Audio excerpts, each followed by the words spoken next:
Bienvenue. Aujourd'hui, on se pose une question. Est-ce que l'entretien de la maison, c'est obligé d'être une corvée sans fin? On va explorer ensemble comment on peut transformer ça, passer de quelque chose qui nous pèse à une pratique qui nous fait du bien. L'idée, c'est de passer du sentiment d'être complètement dépassé à celui de vraiment maîtriser et même d'apprécier son chez-soi. Alors, voici le plan de match. On va d'abord parler du problème de cette fameuse corvée qui n'en finit plus, puis on va plonger dans une solution en 3 temps, 3 piliers si on veut, l'arsenal naturel, l'esprit de prévention et l'art du rangement conscient. Tout ça pour nous amener vers une maison qui est plus saine. OK, on commence avec quelque chose que je pense pas mal tout le monde connaît. Ce sentiment d'être toujours en train de nettoyer, de réparer, de ramasser, ça devient une charge mentale énorme qui, on dirait, ne diminue jamais. C'est vraiment de là qu'on part aujourd'hui. Ça nous amène à la question fondamentale, finalement. Notre maison, est-ce que c'est une source de travail constant ou une source de joie? Est-ce que c'est comme un deuxième bureau ou c'est un vrai sanctuaire, un endroit où on se sent bien? La façon dont on répond à ça, c'est la clé de tout le changement de mentalité qu'on va décortiquer. C'est tellement facile de tomber dans le panneau de l'entretien ménager moderne, vous savez. On nous fait croire qu'il faut absolument un produit spécialisé pour chaque petite affaire. Un pour la douche, un autre pour les fenêtres, un pour le four.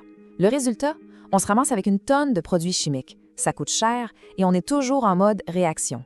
On règle les problèmes quand ils arrivent au lieu de les empêcher de se produire. Bon, assez parlé du problème. Plongeons dans le premier pilier de la solution. L'arsenal naturel. L'idée ici, c'est super simple. On oublie l'armoire qui déborde de bouteilles en plastique et on la remplace par une poignée d'ingrédients de base.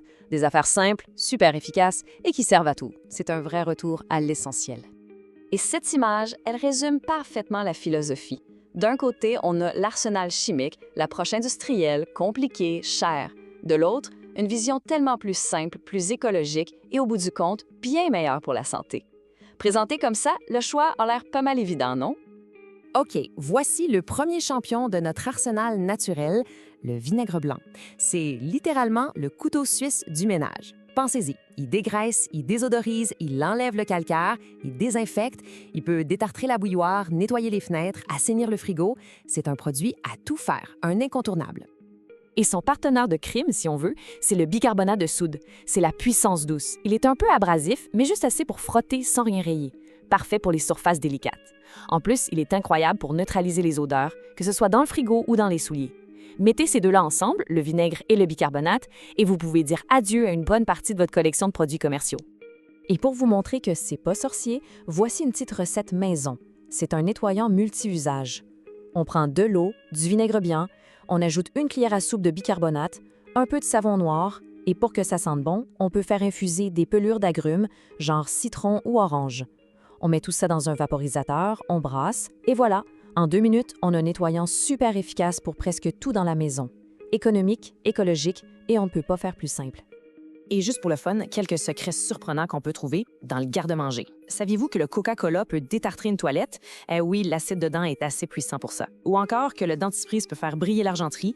C'est le petit côté abrasif qui fait la job. Des trucs de grand-mère qui marchent encore. Bon, maintenant qu'on a notre arsenal naturel, passons au deuxième pilier. Et là, c'est un vrai changement de mentalité. L'idée, c'est d'arrêter de passer notre temps à éteindre des feux, à régler des problèmes et de commencer à empêcher qu'ils se déclarent. C'est ça, l'esprit de prévention. Et pour vous montrer que c'est pas juste une belle idée, regardez ce chiffre, 12 %. C'est ce qu'on peut économiser en énergie chaque année juste en entretenant bien sa chaudière. 12 %, c'est énorme. C'est bon pour le portefeuille et c'est bon pour la planète. Ça prouve que la prévention, ça rapporte, et de façon très concrète. Regardez la différence entre les deux approches. D'un côté, on a l'approche réactive. On attend que le drain soit bouché. Là, c'est la panique, les appels d'urgence au plombier, les produits chimiques super forts, le stress, les dépenses. De l'autre côté, l'approche proactive. On prend des petites habitudes simples au quotidien et on a la paix. C'est ça le point. L'effort qu'on met au début pour prévenir, c'est rien comparé au trouble de devoir gérer une crise. Et en pratique, c'est quoi ces habitudes de prévention?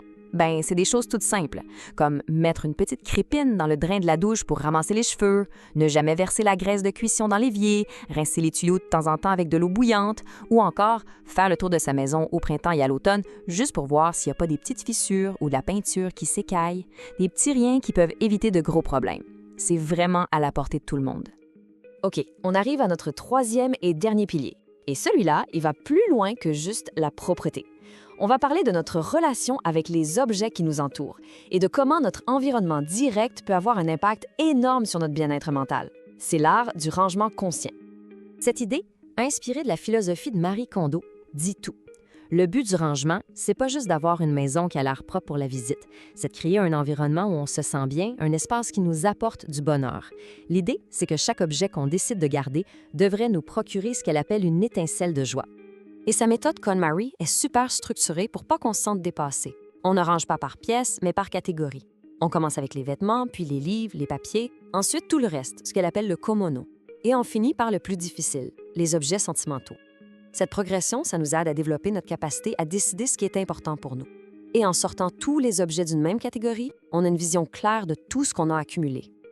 Alors maintenant, on met tout ça ensemble. L'arsenal naturel, l'esprit de prévention et le rangement conscient. Qu'est-ce qui arrive quand on combine ces trois piliers?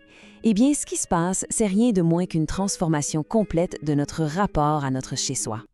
Les avantages sont énormes et ils s'accumulent. Pensez-y, on sauve de l'argent parce qu'on achète moins de produits et on consomme moins d'énergie.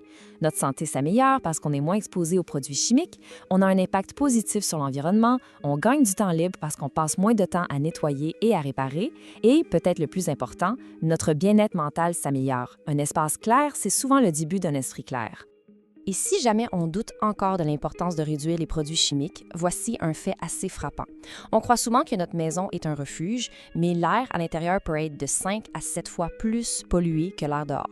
Et une grosse partie de cette pollution vient de nos produits de nettoyage. Ça fait réfléchir, hein? Et cette dernière image, je trouve qu'elle capture l'esprit de tout ça.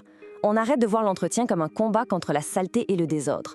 On adopte plutôt une approche où l'on nourrit notre maison, où l'on en prend soin de façon saine, pour qu'en retour, elle prenne soin de nous et contribue à notre bien-être.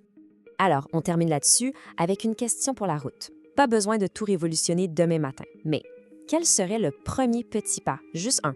Est-ce que ce serait de se faire son propre nettoyant tout usage, ou de mettre une crépine dans la douche, ou peut-être juste de trier ses t-shirts? Parce que chaque grand changement commence par une toute petite action. La vraie question, c'est par laquelle on commence.